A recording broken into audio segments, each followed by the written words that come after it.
wanted to start this convening with a conversation that might be a little bit different. In the journalism industry, which you all know, we talk to ourselves a lot, which is important. We're learning a lot from each other, but we need to look outside as well. And so we were thinking about who should we invite as a keynote speaker to talk about? And we thought, how about someone who has helped turn around a struggling industry? We don't know anything about struggling industries here, right? And so the first person that came to mind was James Daunt, the CEO of Barnes& Noble. And we are very fortunate that he said yes to this invitation and that we're going to get a chance to spend some time here talking about what that took, how they think about audience when it comes to book selling, how they think about community engagement, all of that. And the perfect person to lead the conversation with him is our president and CEO, Maribel Pérez Wadsworth, who has spent her career in journalism, specifically a lot of it in local. And she's thought about audience for many, many years. And she's been in charge of initiatives around innovation, around thinking about product when it comes to audience, how we tell stories differently in this day and age. And so, without further ado, I'd like to bring James and Maribel to the stage for a conversation. Good evening, everyone. Kind of sounds like school. You're going to school and maybe a little church. First and foremost, I want to add my thanks, James, for you agreeing to join us. I know how busy you are. It sounds like you really crammed in a lot of site visits today. So you're making use of your time in Colorado. Yeah, I'm deeply flattered to be here as well. So thank you. We thought, as Emily said, not only is James in a business that I think is very relatable to us, the ritual of the bookstore, the reading experience, etc., but the turnaround story and what a comeback story it is. Not your first one. You're a bit of a comeback architect, as I've been learning. But I think what I'd like to do is start by talking a little bit about this comeback. You speak about bookselling as a vocation. You believe very much that these businesses can be turned around. You inherited at the acquisition of Barnes & Noble a business that had lost about $1 billion in market value in the 5 years before that acquisition. And last year opened, 60 new stores. And you're opening how many this year? Another 60 stores. So growing, expanding, thriving again. How do you do that? The core of the business is fine. People love bookstores. We all understand that. And actually, they really do love bookstores. But if the bookstore loses its confidence and begins to behave irrationally around that, fails to invest in above all in its people, then it creates a negative cycle of increasing undermining of the core principle of what it should do, which is run good bookstores, peopled and staffed by happy booksellers, in creating this welcoming environment that people naturally, and people really want it to be nice, but they cut costs and they fail to invest and they undermine the quality of what they have, and then they take shortcuts and they start selling Duracell batteries and very warm Fiji water and all these things. And that's not what bookstores do. And then the sales drop and then they do even more of the bad things. And then it gets into this death loop, and it's entirely unnecessary. We don't know anything about that, do we? Sounds very familiar, sadly. I saw somewhere you spoke about this, the idea of, much more sort of patient decision making. The decisions you make today, you might see pay off 3 years from now, 4 years from now, 5 years from now. How do you manage that under the pressure to drive results, to improve the financial outlook today, as I'm sure many people in this room feel? Well, you do have to recognize the financial reality in which you find yourself. And as you say, I've done it twice. In fact, I've done it 3 times, because when I first opened my bookstore, and I was extremely young, thought I knew what I was doing, and I clearly didn't. I was in big trouble for the first 3 or 4 years, so I needed to sort that out, and then I needed, with the UK equivalent of Barnes & Noble Waterstones, So you have to be very careful, and you have to cut your costs. And that photograph of me, which is at least 20 years old, is not because I'm vain. It's because I've never spent any money to do a second photograph. So it's the only one. So you do have to be careful in that respect, but then it's what matters to us, what is the core of what we need to do, and just concentrate on that. And in our case, a lot of that core is our people. And if we can invest in our people, the rest may be able to follow, and because they're doing a better job, or enough of them are, we make a bit more money, and then we can invest in. And as you say, always look at everything we do with a view to improving the business. And if anything that we need to do is short term or might detract from that, just rule it out. Don't do it. You just referenced the bookstore that you opened. Ended up how many Daunt books in London? There are now, I've got 10 bookstores, but 6 of them are called Daunt books. Yeah. Which he still owns and still runs.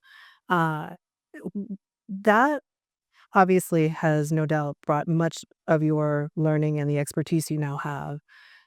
How transferable is what you learned running Daunt books to now running Barnes and Noble? Well, it turns out to be entirely transferable. Of course, nobody would have ever known that if there had been no other alternative. Nobody wanted to do anything with Waterstones. Nobody remotely was prepared to touch it, and everybody assumed it was dead. So giving it to somebody, as I then had 6 bookstores, was like, well, maybe. And in effect, it was the same with Barnes and Noble, which is, well, this limey across the pond seems to have sorted out something. So, maybe it could work. Let's just see. But let's cross our fingers and securitize the inventory and make sure that we can get a dime when it all goes horribly wrong. Yeah. I want to dig a little deeper into what some of those key elements are that are leading to success. You talk a lot about the team. So clearly that's a core piece. But what about the team? What makes a good team running a bookstore? I don't think this applies to everywhere, but it very might apply to journalism. I think almost certainly does, and certainly applies to bookselling, which is you have to abandon what is a natural reliance on a hierarchy that, in our case, the shop manager is the store manager. It's not the store manager. You've got to flatten the hierarchy and really concentrate on the team and what is the assembly of skills that you need. Because you need an effective arsenal of people around you who can deliver against your key priorities as a business. In our case, we need people who can run a kids department. We need people who can run the back room and do all the inventory and sort out the ops. We need somebody who can do the social media. We need somebody who loves being at the front, being the customer service and helping people. We need somebody who can do the history and the nonfiction. And we need somebody who can do the newsstand and somebody who do it's all of those people. And you probably won't have all of them to begin with, but you have to then put in a plan to fill in the slots and identify talent and look after talent and retain talent. And if you're able to then stitch that together amongst a group of people who enjoy working together, and we are hugely fortunate to be in vocational industries, you can bring those people together. And in our case, at least, not tolerate anything. The most important word in my world is nice. I need people who are nice, who look after each other and are nice to each other. Nice to customers, of course, nice to suppliers, nice to everybody else, but nice above all to each other. And so not leaving any room for the prima donnas and the people who are actually not very nice. Right. One of the things that may play into that as well is you did a lot to reshape the shape of your workforce from very heavily reliant on part-timers who are probably fairly transient to much more full-time focused staff. Does that follow this idea that it's a vocation and creating a sense of team and people who actually work well together and like each other? Yeah, I mean, my predecessors who failed in running this business were not stupid people. They were incredibly hardworking and incredibly professional people, but they were retailers. And they therefore followed retail principles. And one of those was, you keep your costs low. which I believe in all other things except with my people. And therefore you have minimum wage, part-timers, you never let them have benefits because benefits are really expensive and you have to get those out, but keep them and then turn them before you have to pay them more. And it's a low-cost model. And in fact, it's incredibly inefficient and doesn't deliver good outcomes. And what you need to do is invest in your people.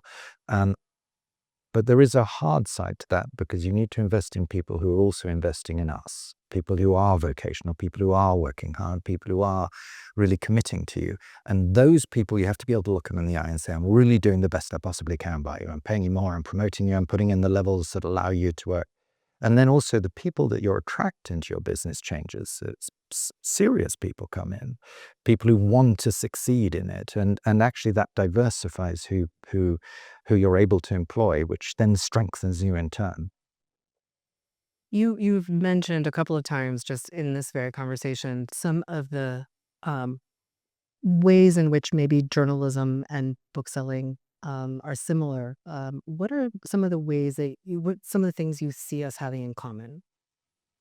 Well, I think it's a tough industry. It always has been, and it never wasn't. And I think we're both of us perhaps a little inclined to think that there was some sort of glory time when journalists were, when it was an easy profession where you turned up and you were paid enormously well and it was always good. It's always been a tough industry, and it's always been somewhere which rewards hard work and application, and also quite intellectual industries. These are ones which make a significant demand upon you. Obviously, journalism is very different to bookselling, but nonetheless, you can't be passive in either, I think. And it requires people who enjoy hard work, who enjoy applying themselves, probably a little unconventionally. Like they're not just turning up at 9 o'clock, leaving at 5 o'clock. They're going to have to work weekends. They're going to have to move themselves around. They're going to have to put themselves out there. And booksellers also need to constantly think. It's an intellectual engagement. You don't need to be hugely well educated, but you do need to be clever. I love that. That's a good way to put it. The other thing, of course, we have in common is we exist to serve a community, an audience, if you will, people who come into your stores, people who are consuming the news and information that journalists put out. Talk about that relationship. What have you learned in the way that Barnes and Noble and obviously Waterston prior to have been able to re-engage that relationship with the customer? Booksellers are a tribe, and booksellers in the United States are very similar to booksellers in the United Kingdom, and actually booksellers in Japan or China or Taiwan or anywhere that you go around the world where there are booksellers, and there are booksellers everywhere. I mean, we always think, well, there aren't booksellers in Cairo. I mean, there really are. There are tons of bookstores in Cairo, and they're full of a very similar tribe to the tribe that we have, in the store down the road. Quite introverted people, quite quiet people, people who are focused on values and ideals, who serve those in a way which is analogous, I think, to public librarians who do it similarly. Actually, also educators, different, but nonetheless, you're focused on the community and you're focused on values within what you're selling. And I think that is our vocation. And is that a bit political at times? I would say it's about values, not politics, but of course, values tend to attach themselves to politics in some way. Journalism will be much more so, but we nonetheless inhabit a very clear space. And when you go to, as I've done, you go to different parts where you go to Chengdu and you meet the Chinese booksellers, they're the same people. They're having a tougher time than us, but Something it makes me think about is the in terms of that relationship with the audience, the local context is what you're speaking to, the values. Sometimes the local context has implications for how people think, the things they care about, the things they think are important. How important has it been for your bookstores to be really true and authentic to that local sensibility? I think the chain bookstore, which just as a brief advertising blast, chain bookstores are great. All right. And I never believed that because I'm an independent bookseller. I always thought they were terrible. And it was only when I got and started working for one, I suddenly realized, oh my Lord, these things are amazing because they're huge and everybody in a community comes into them and nobody's excluded. And my Shishi independent store is really quite exclusive. It's quite intimidating and it's actually also small, physically small. So not every, you can't have 20 kids come in after school and just hang out and make a noise and be a fuss because we can't fit 20 people in my store. So they are this very inclusive place. And then the key for us was allowing each of the store teams to adjust themselves to their particular situation because they're all different. And even around, here, the Boulder store is different to the Denver stores. And then actually got lots of Denver stores and each of those is a little different. So how do we let the stores themselves adapt and reflect the communities in which they are? And of course, they do understand those because they're right there in there, and they employ the people, the kids at the weekends. They come from the community, the seasonal people, and they live there, they work there, and they really, really care. What are the most important things then to be truly locally controlled? From our perspective, it is giving them freedom and giving them as few instructions as possible. Nice, be nice. It's that is, if you think about it, just as an instruction, that helps you guide an awful lot of the things you do. Use your common sense. And when you, sorry, I was about to say something rude. When you make a mistake, recognize it quickly and correct it. Don't agonize over it. Don't hide it. Deal with it. And when you need help, ask for it. And we can give you help. And we tend to give our help locally. So we group all of our stores together and really encourage stores to help each other locally. And then we live within a wider community. The only thing that is strangely different in the United States, the United Kingdom, is the divide between the chain bookstore and the independent bookstores disappeared in the United Kingdom. It took a while, but it's completely disappeared. We're all booksellers together. Whereas here, there's there's a them and us. Very interesting. The Colorado stores. You just spent a day, I think, visiting several stores, and you talked about the stores in Denver looking different. What did you learn in your time visiting them today? Well, luckily, unfortunately, they're better than they were. I was actually here. I've been here a couple of times, but I properly went around them about 4 years ago, and they're a lot better. Same people in them, so that's interesting and good. And the young kid is now noticeably less young, but still really young. And the teams have built themselves up, and then they were all the same before, or pretty much the same, and now they're not. And a couple of them were sensational, we thought, and a couple of them were really bad, awful, and then the others were in between. But at least the good people knew they were good, and the not so good people knew they weren't. And I think we will probably facilitate a bit of we'll go and help them down the road. But we've also got a bit of energy and excitement because we're opening up new stores, and people are up in Casper doing one which is miles away and remote and placed somewhere that hadn't had a bookstore for a long time. Yeah. Describe sensational to us? I think it's coming into a store where the whole team is just moving seamlessly. They're just buzzing around, running a very attractive store, different looking, but you're seeing the things you want to. But everybody's sort of saying hi, smiling. They're not doing what the less good stores do, which is basically stand to attention. And it's like, oh Lord, did you really have to walk in? We're coming. They don't know you. They never know where you're coming. So it's like, oh dear. But the happy stores just carry on, and then there's a visible sense of sort of energy amongst them, and they got a good customer base, and they're busy, and successful stores know they're successful, and successful when that has been after a period of difficulty, they really feel proud of it as well. This one just down the road was, they were really proud of themselves, which is great. It's a great feeling. Did you talk to customers while you were there? I we had a few customers who, just because they can hear the chat, who come and introduce themselves and things. But their customers are nice as well, and they in this great land, everybody chips in. And in the UK, nobody does. They're all like pretending they don't notice what's going on. Here, they're right in there. Boom. Let's talk a little bit more tactically here. One of the things you've done is reduce the number of titles every store carries. Why has offering less inventory been part of a successful strategy? It's not quite that. There's less inventory and there continues to be a decline in inventory, but there are more titles.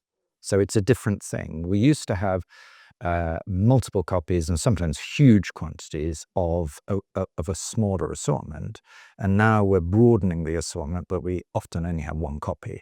So most of, particularly our non-fiction sections, but the fiction as well, but particularly non-fiction, we broadened the range that we have, and we really brought in an awful lot of books that we never used to have, good books, serious books, and have tried, and it's an ongoing piece of work, to take each subject that we're doing, and it doesn't matter whether it's tennis or it's France during the occupation, and making sure that we have the catalogue that best accommodates that, which means you have to have many more books, but you don't need 3, 5, 10, and you don't need like a gazillion copies of James Patterson. Bless James Patterson, because he pays a lot of bills, but you don't need zillions of copies, and that's moving the inventory more and then replacing it as it sells. So it's a dual thing. It's much more difficult for the booksellers. They've got to think about their subjects and they've got to constantly work them, and often they're moving how they arrange books, because a lot of books can be one thing or another thing. You can have a book that is a travel book or it's a history book, and you have to decide how you're grouping to best make that interesting to the customers, because people who come to bookstores now are not doing what they used to do, which was decide at home the book they wanted, just read it in the newspaper, whatever medium it is, come in, say, can I please have this book? Bookseller goes and gets the book, and then they buy it and go. Now it's, you come into books, have no idea what you want to buy, and you just have a browser and you find things. So for us, it's about how you create interesting spaces. Well, which I imagine is very relatable to a lot of the folks in the room, because you can think about a news story in the same way. It can fit in potentially a lot of categories, depending on the platform, depending on the, even recycling it in different formats. So I think that's very similar. Will, as you actually try and address it, you're not going to survive on clickbait alone. You're going to have to actually give some good journalism and give some insights. And we're very, very pleased, having maintained our newsstand offer at Barnes & Noble, which is a huge newsstand offer, but which was looking in big trouble. And sales have been absolutely cratering, and it's been back and growing really nicely now, and has done for a couple of years. And it's quite interesting to see there's different elements of it, but it's those particularly magazines who've invested in quality who are doing well. What are some of those? What's selling the best? It's things like The Atlantic, Foreign Affairs, all of those. But actually, if you then go into each category, so we sell lots of nature, sailing, you just go on through. But it's the ones that have got bulk, good design, and when you talk to the newsstand guys, they know which are the ones that are on the up, and then they're moving those forward. And it's really people who've had the courage to invest and get themselves over the hump. And I know that you need backing to be able to do that. You need to have kept your journalism. You need to invest in it. But it does seem at the moment to be being rewarded. You have said, and I think you're describing a little bit, that people tend to engage more in the physical in a physical bookstore than they would, say, online shopping. Why do you think that is? Well, I do think that there are many things. Well, if you just think about books at the first thing, there are many things around a book beyond its content that you're responding to, and it's the design, it's the feel, it's the font, there are lots of other emotional things. Now, you can't judge those online, and I think Mr. Bezos is not listening, but if he's the book you buy on Amazon is, of course, exactly the same book, but you haven't judged it in any way. And therefore, I think there is frequently a moment of just disappointment that's attached to the opening of that envelope, and you pull it out, and then like the colors of it garbage. And because they print on demand so much of theirs, whereas ours tend to come from printing press, the same book, but ours feels nice. It actually is a better book. And then the font's a little too small. And if you're doing it in our store, you don't even know that you're doing it, but you pick it up and you put it down, and you take another one. So I think, and you also, you're walking out of a store with a heavy bag of books. It's great. It's just, and already you kind of feel clever, like I've almost read them. It's like, woo. Don't you need to tell me. My house is overrun. It's just, you just press buy, and then like it'll turn up, and then, but nah. The stores, and it translates, I think, into so much else, that if the physical store itself is respecting you and investing and doing it well, and you get nice service and things, then it's really great. Now, if the service isn't good, or it looks wrong, or it's dirty, or the cover's dented, or all those little things, then of course you've undone all of the magic that you had within a physical space. It does feel like magic, though, to walk through the store and serendipitously find something you might not have considered. And I do love that heavy bag. Particularly if you're doing it with people, it's a social thing, and it's not just the friend you come in with or the family you come in with. It's other customers. Conversations are going on all the time. We are the pickup joint for introverts. I love that as the tagline. I get into trouble for saying that. I've said it before, and I was told never to say it again. So, listen and follow instruction about as well as I do. I love that. But let's pull that thread a little bit more, because it comes down to people and bringing people in the store, and so how do you get people to come in the store the first time, and then what's important about them bringing them back and hopefully bringing their friends. And I think bookstores are fortunate because there is an intrinsic attraction to bookstores, and there's, most book buyers are intrinsically promiscuous, so they're always going to go into other bookstores. So if you've got your bookstore there, they will come in, and then we have a cycle through the day in which the different parts of the community come in. You open at 9 because the older kids have been dropped off at school, and then you're pushing a buggy and you need to go somewhere, and you might as well go and that could be a cafe, but it's often a bookstore.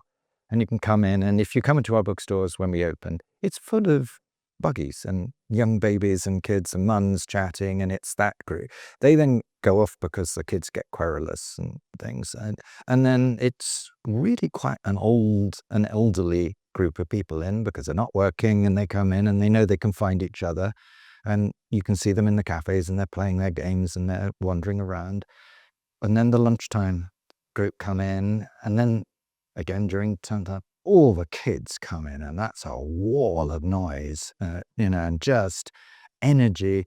And then it's the 20-somethings who come in, and then you can see the arc of all ages are coming in through different noises, different behavior, and the team within a store responds to each of those groups of people that come in, and it's that is what we are. You really are in that way serving the entire community, all demographics. How would you encourage newsrooms to think about that? Because you see a lot of newsrooms, they need to narrow their focus. They need to key in on a specific audience or a specific niche. That's in part driven by the constraints of the business. Sometimes it's driven by certain expertise. But to the point that they're serving the whole community, what is relatable about what you've learned to their work? I think a lot of our effort is made with people who we don't make any money from now. You provide, and particularly in our news stores, we invest in a huge amount we got great Wi-Fi, we got lots and lots of sockets, and lots of people are just working in the store or hanging out in the store. The kids are certainly the teenage kids, and we know they're our future customers. So, and we also know that kids are interested in news. They are interested in culture. They're interested in things. So how is it that one makes that newspaper, that magazine, that interesting to a group of people who will become your future? And I think that is a tricky thing. Obviously, news things are working online now to such a degree. That seems to me to be the space where you do it. And relatively inexpensively, not, I'm not trying to tell anyone how to do their job, but also you can use young, clever people to do that. And we rely hugely on our young people, particularly to work with social media magic that they do. And again, I don't know how they do it. I don't understand anything about social media at all. And all I know is leave them alone to do it. Tell them to use their common sense. Just don't do daft things. Not please, or not too often. And if you do, just fess up to it. And then also internally, if you're in charge of these young kids and they do mess up, which they do, just tell them to be more sensible next time. Don't have an existential crisis. Let the thing breathe and come alive. And I suspect you can do that within news things. And every young kid coming up, that kid who can write, that 16-year-old who they just aspire to be a journalist. I mean, there's a whole group of them out there, so they will come and work for you and engage with you in any which way they can. I think that's actually a really important thing. I remember, every year having the latest crop of interns come for the summer, and my advice to them was always, I know that you feel you're here to learn, but let's not forget that you also have so much to teach us, and making sure we're creating that space, because these platforms are native to them and not so much to the rest of us. But how is Barnes and Noble utilizing social media? Or No idea. you And they are absolutely not the foggiest. Oh, you trust the youngins. you just well, no, and again, this is facetious. Just leave it to the ones with the blue hair. Just like it'll be fine. But we give them time, we give them resources, and we just Some guidelines, maybe. be sensible. Yeah. Just use common sense. You know what common sense is, don't you? And if they say yes, you're off. And it's really surprising, and it's unbelievably powerful that they are the people who are bringing so much into our stores and igniting this, particularly amongst what has always been the core of our customer, which is this, what we call a young adult, which is a teenager up into the early 20s. That's been the core of the business since I opened a bookstore in the dim distant past, and it's remained that way. And that's where the bestsellers come from today. It's Rebecca Yarros, it's Sarah J. Maas, blah, blah, blah. But it was always that. And that's why, J.K. Rowling and Harry Potter and things, you just, all the way that you go through, it's these book after book after book, and it's that age group. And now we can let these kids just let rip into this social media thing. And I think that's one of the real wins in our sales that is propelling us. That's really terrific. This room is full of folks who are doing those kinds of things today, helping to lead audience development efforts in their newsrooms. If there was one thing that you would encourage them to do to develop a relationship with their audience, what would that be? I think it's consistency, isn't it? You can gain an audience, and then if you take your eye off it, you will lose it again. So how does one remain consistent in and just patiently, incrementally improving on what you're doing?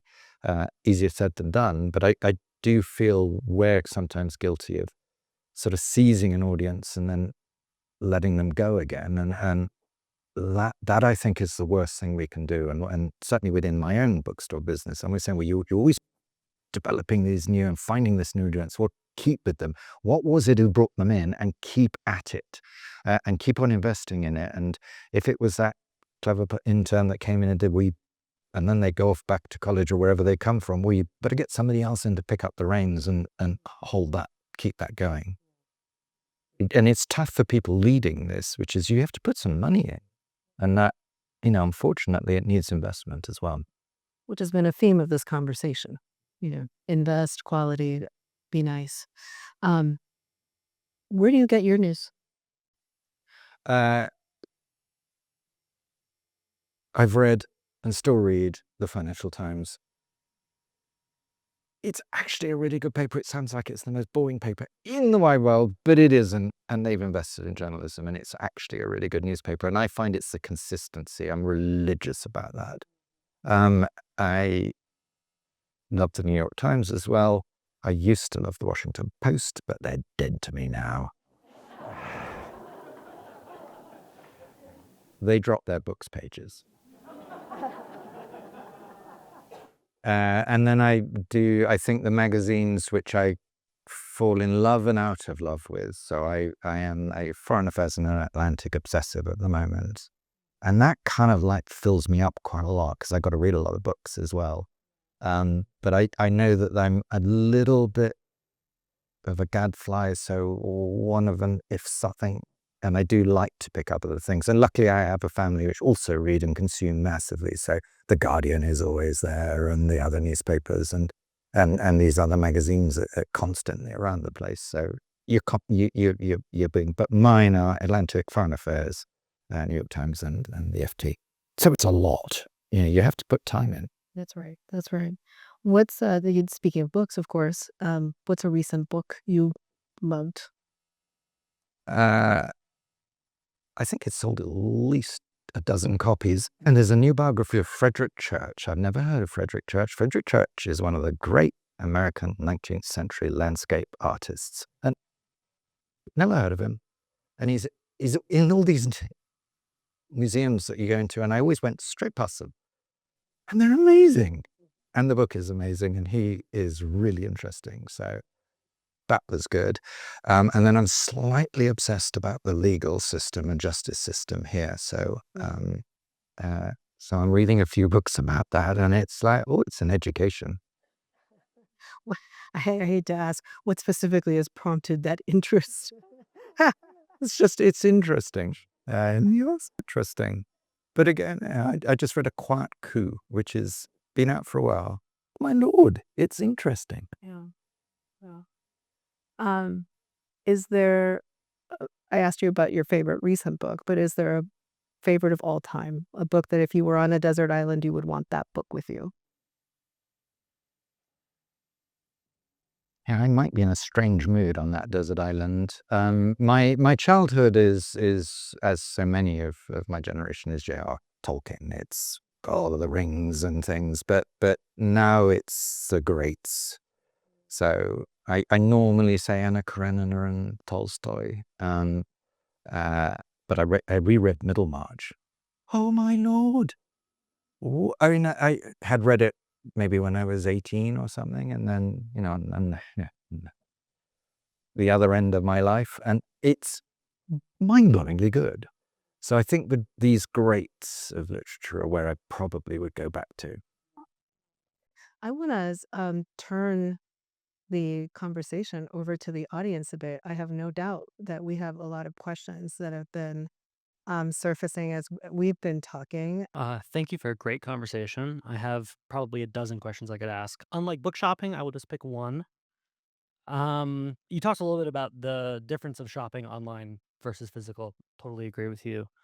How do you think about the online storefront that Barnes& and Noble has in its role to support or strengthen a local retail outlet? We've, I mean, historically, we've had a pretty dismal online offer, and which we're just now really beginning to invest in. So I think, again, sort of back to this about how do you improve a business? I think you have to set your priorities and then work your way through them. And frankly, online came after the stores, but we are in the UK very invested in our online proposition, really using the engagement through the loyalty program to recommend books and then reinforce that through the online platform. And it's been spectacularly successful in the UK. And sales have gone up both in absolute terms and as a percentage of what we sell. In the US, that journey has just begun now. We just re-platformed, and we do have a loyalty program that we are beginning to use.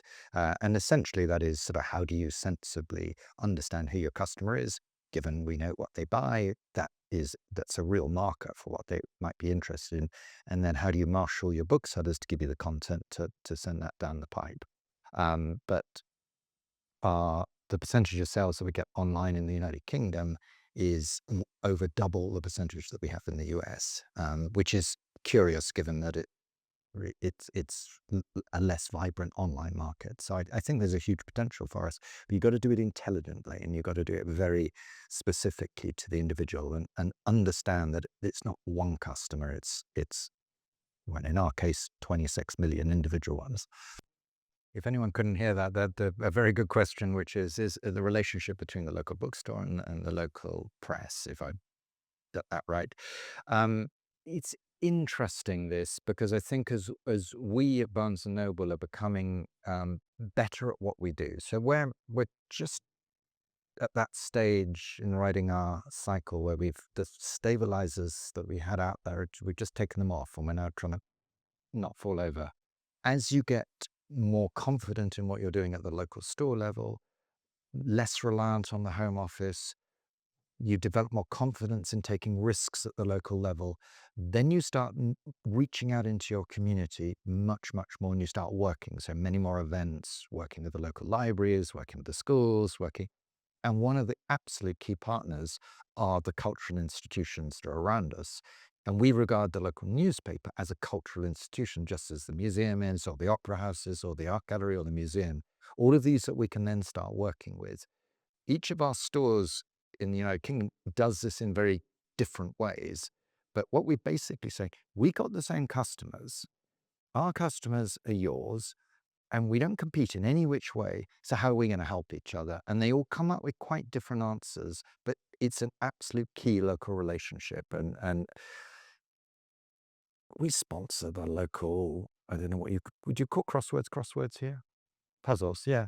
And you get a prize of a Waterston's voucher if you fill out the crossword first, or I don't know how the newspapers tell us which. And it's little things like that, but it's also feeding events, working with them. It's myriads of ways, but it's a hugely powerful partnership. And I would imagine in 3-ish years' time, you're going to have many more Barnes & Noble reaching out to do that kind of thing, because they're now beginning to assert themselves, and they're not just trying to fix what's going on in there in 4 walls. A quick anecdote before we go to the next question, to this whole point of the relationship. Many, many years ago, my husband was a features reporter at a local newspaper, and the Sudoku craze had just started. So that'll give you a sense of how long ago this was. And the newspaper developed a relationship with the Barnes and Noble in Fort Myers, Florida, and he taught Sudoku lessons to customers at Barnes and Noble, which in turn then had them coming to the newspaper to do a Sudoku puzzle.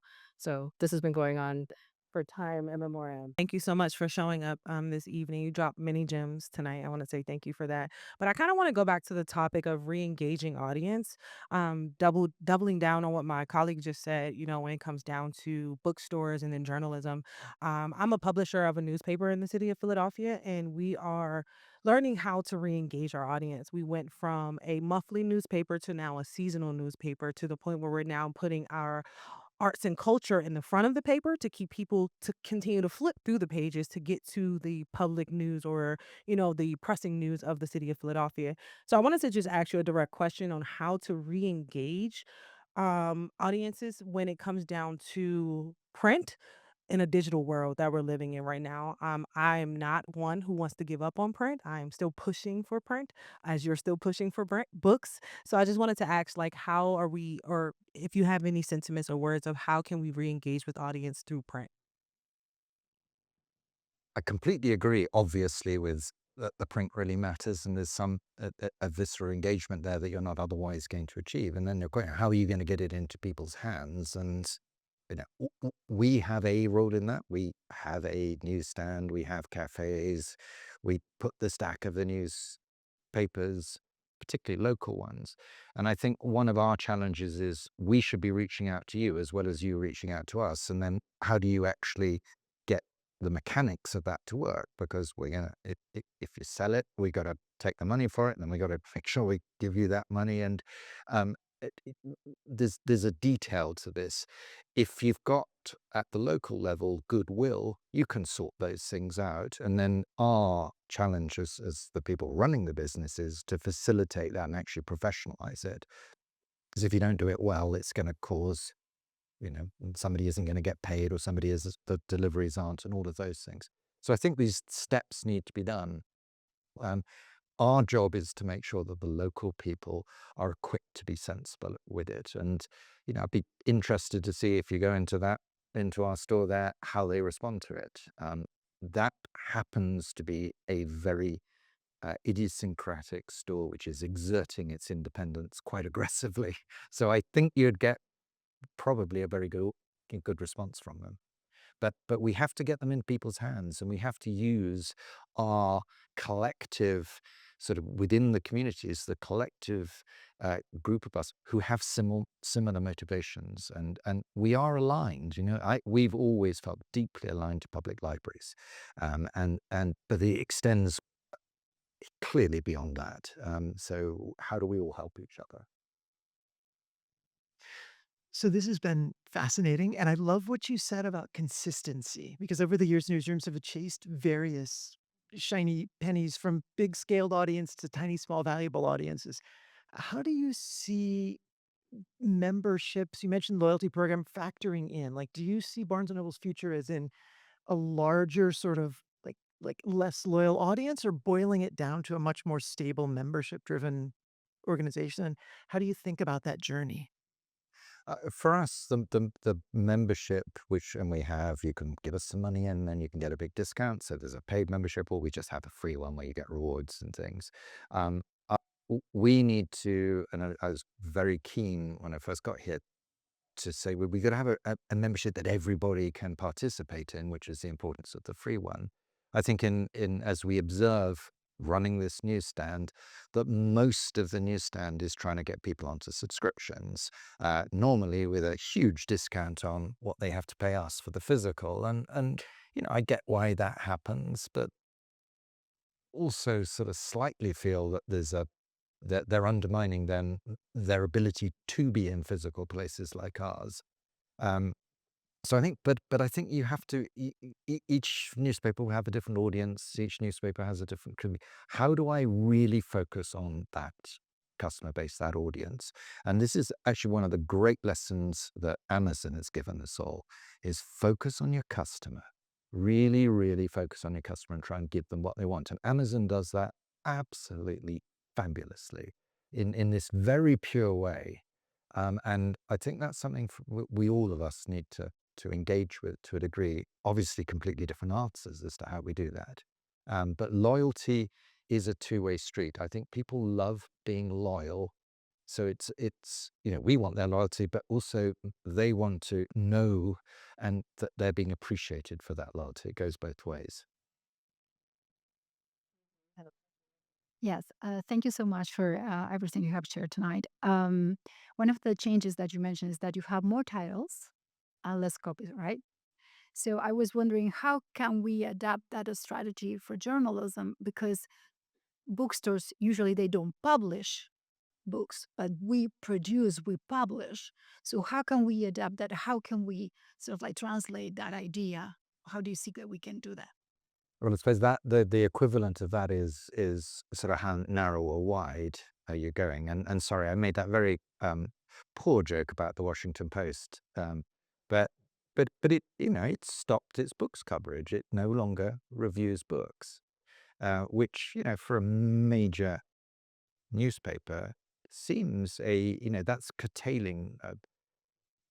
Now, I don't think that's sensible. They if they've got an ambition to keep a broad audience, they need to keep and cover the broad spectrum of what you would expect from a newspaper of that quality. And I would expect reviews of books in them, at least weekly, and work out a way of doing that. So I do think the equivalent is keep and make sure that one's got the spread that addresses the audience that you have. And in the Washington Post case, they had. We used to open that thing up and make sure we had the Washington Post main book reviews out there and the books in a pile, because people bought them, not just in the DC area, but through. So, and now we don't. I was thinking about your comment about keeping costs low except for your people. And I wondered if we were to compare a pie chart of your major expenses from 5 years ago and now? What would be different? How would that have changed if it has? It has changed very significantly. So the pie that was devoted to the home office, to the head office in New York City, has dramatically reduced. And unfortunately, there are no euphemisms to disguise what that meant. We just chopped massively the number of people that we employ in New York City in the home office. Lots of very good people, lots of very capable people, but it was a huge sort of overhead sitting on the stores, and we had to invest in the stores if we were going to get better. We had 2 significant offices, and we closed both of those. We moved to a vacant floor above our flagship, which literally had 0 cost to it. That was $10 million of rent that just went. And unfortunately, also obviously all the people that used to fill those 2 buildings have also gone. So we saved 40 million or something, and that money just goes straight into the stores, and then you get a return from the stores.